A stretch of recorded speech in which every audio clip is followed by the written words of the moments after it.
The Star in Frisco felt different the Monday after the bye week. The halls usually buzzed with casual jokes and pre-practice energy, but this morning there was only silence, thick and heavy, like something important was about to happen. Coaches walked with quicker steps. Players glanced at one another without speaking. Everyone sensed it. Something was shifting inside the Dallas Cowboys organization. Behind a closed door on the second floor, offensive coordinator Brian Schottenheimer stood in front of a giant screen filled with clips from the season. Missed routes. Blown blocks. Slow linebackers. Corners grabbing jerseys. A rotation at defensive end that lacked energy. A right tackle struggling to protect the quarterback. It was all there in slow motion, and none of it looked like a playoff team. Schottenheimer turned toward the staff seated around the long table. He didn't raise his voice. He didn't sound angry. He simply said a sentence that froze the room. From this point forward, things will not be the same. That was the moment that everything changed. Not later in practice. Not during the next game. Right there, in that room. Word spread quietly through the building. Veterans felt the tension first. Younger players felt an unexpected rush of hope. Assistants whispered to one another. Reporters sensed something brewing. The bye week hadn't been rest, it had been a reckoning. On the practice field later that morning, Ryan Flournoy stayed after warm-ups, running route after route with sharp precision. All season, he had been only a depth receiver, an afterthought behind Turpin, Tolbert, and Mingo. But the door to WR3, the one that had seemed welded shut, was suddenly open. Dak Prescott jogged toward him, tossed him a ball, and smiled in that knowing way a leader does. Flournoy didn't reply. He didn't have to. His eyes burned with purpose. He ran his next route even sharper than the last, each cut carrying the weight of an entire opportunity he'd never had before. Across the facility, in the tight ends meeting room, the atmosphere was just as charged. Luke Schoonmaker sat replaying a missed block for the 10th time, while rookie Brevy Spann-Ford sat quietly with his back straight, absorbing coaching points. Spann-Ford wasn't flashy. He wasn't a highlight machine. But he was consistent, technical, strong, and reliable, the exact qualities the offense needed. During run drills, he sealed the edge with such force that coaches shouted across the field in genuine excitement. Everyone saw it. Everyone understood it. Schoonmaker saw it too, and the realization hit him like a punch. Snaps were about to shift. But nowhere was the tension higher than on the offensive line. Terence Steele, once a dependable part of the unit, had been struggling for weeks. His confidence was fading. His footwork was late. His timing was off. And looming right behind him was Nate Thomas, the young, raw tackle who had shown both brilliance and disaster in short bursts of playing time. That afternoon, during full-speed team reps, Thomas pancaked a defensive end so violently that the offensive line erupted in shouts. Even Zach Martin nodded with respect. But a few plays later Thomas missed a stunt pickup, forcing Dak to scramble. Steele stood off to the side watching both moments closely. He knew the battle had truly begun. It wasn't personal. It was inevitable. Meanwhile, on defense, the linebacker room had its own storm brewing. Kenneth Murray and Shamar James, the seasoned veterans, looked slower on tape than they had hoped to. Missed gaps. Late reactions. Their experience wasn't overcoming their lack of speed. Across the room, Logan Wilson and DeMarvion Overshown radiated energy. Overshown especially seemed built for this moment.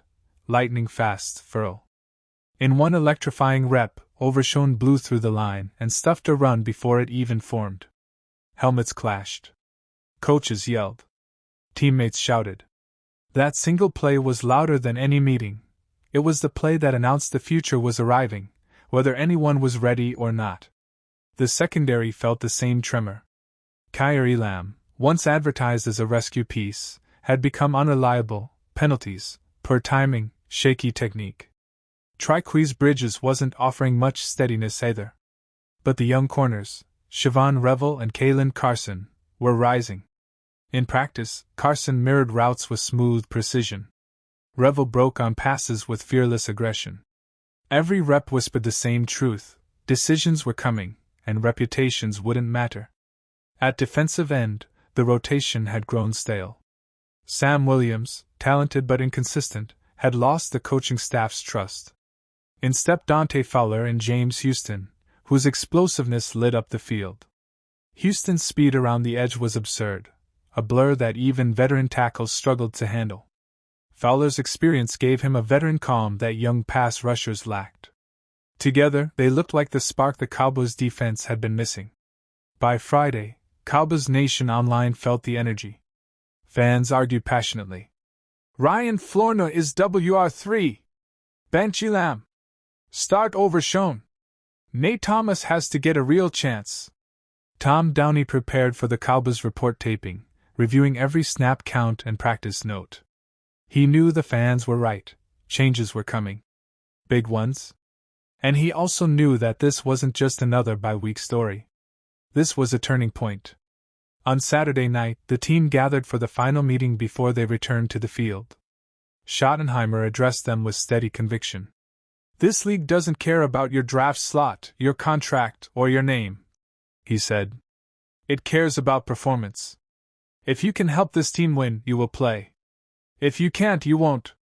Nobody breathed. And underscores the human side of the sport.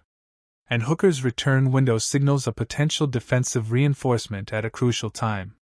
This blend of rumors, analysis, and updates paints a picture of a Cowboys franchise balancing immediate goals with long-term vision, staying competitive on the field while staying mindful off it. The Dallas Cowboys just made a quick roster move after losing offensive lineman Jaron Christian to the Broncos. Dallas wasted no time signing Marcellus Johnson, a former Eastern Michigan and Missouri lineman who has bounced around the NFC East. He now joins the Cowboys practice squad, giving them a much-needed depth option in the trenches. It's not a flashy signing, but it's a smart, stabilizing pickup after losing a veteran tackle. Meanwhile, the Justin Simmons rumors are heating up again in Dallas. With Malik Hooker on IR and the Cowboys secondary leaking big plays, the idea of adding a two-time Pro Bowl safety suddenly makes sense. Simmons isn't exactly in his prime, but his coverage numbers last season were still strong, and he could bring steady leadership to a defense that desperately needs discipline and experience.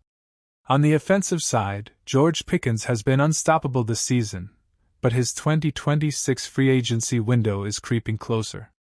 If anything goes wrong between Pickens and the Cowboys, Jerry Jones could look elsewhere.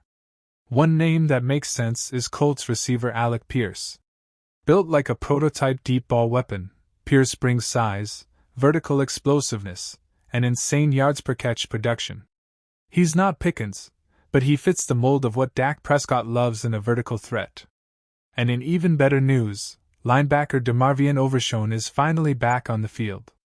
After recovering from multiple ligament tears, the Cowboys are expected to keep him on a pitch count, something Brian Schottenheimer believes is crucial for his long-term health. Still, with this defense bleeding yards and struggling to get stops, Overshown's energy and sideline-to-sideline burst could be exactly what the unit needs right now. Cowboys Nation, what do you think? Is Marcellus Johnson a real depth piece or just a stopgap? Would Justin Simmons actually fix the secondary, or is the problem bigger than one veteran addition? Could Alec Pierce ever replace Pickens' deep B? The Dallas Cowboys are back in the spotlight, and this week's headlines are loaded with potential moves that could reshape the roster. After weeks of speculation, two key names are finally making their return: DeMarvion Overshown and rookie corner Shavon Revel. Overshown's comeback is especially emotional for Cowboys fans. The first player in franchise history to wear number 0, he's battled through multiple ACL tears and is now ready to show the world what unfinished business really looks like. Meanwhile, Revel's potential emergence could add much-needed depth to a secondary that's been tested all season long. But the big question remains, will the Cowboys go all in on free agency to patch up their weak spots? One major name still available is Justin Simmons, a proven Pro Bowl safety who brings both leadership and elite playmaking.